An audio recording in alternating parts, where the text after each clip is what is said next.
In an age where the image of a powerful and successful man is most often summed up by the donning of a business suit, courtesy of Onion Sugar here, the figure of US rapper 50 Cent might sit rather uncomfortably with our perceived norms.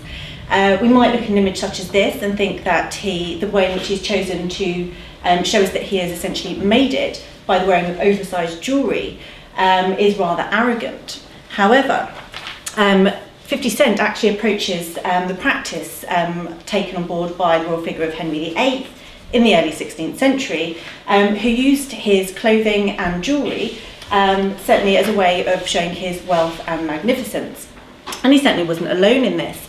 In 1520, at a meeting at the Field Cloth of Gold with his French contemporary, Francis I, there was a concerted effort to ensure that both rulers were dressed and adorned in a similar fashion so as to appear on equal footing. However, in the Renaissance, jewellery meant much more than just its materiality. And I would like to think about an item of jewellery that wasn't actually worn by men, but was actually given away by them, and that's the wedding ring.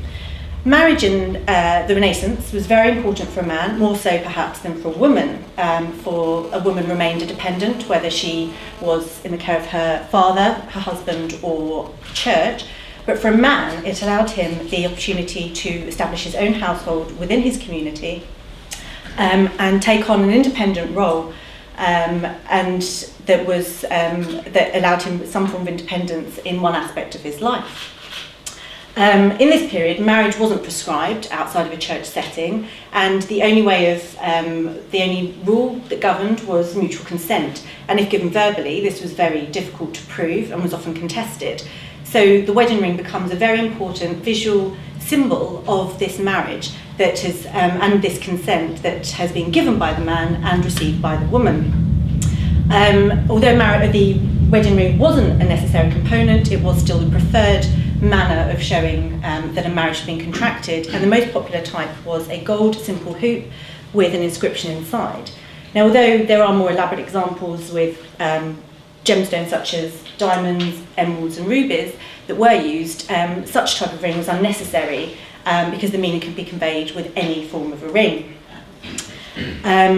And for example, we have Mary I, when she married Philip II of Spain in 1554, she said to the council that she wanted to be married with a plain gold hoop like the other maidens wear.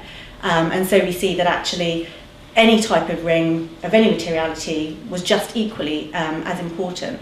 And so for rich man and poor man alike, the ring that he gave away and its significance and its symbolism remained the same, whether it was made of gold and gemstones or simply a gold hoop of copper.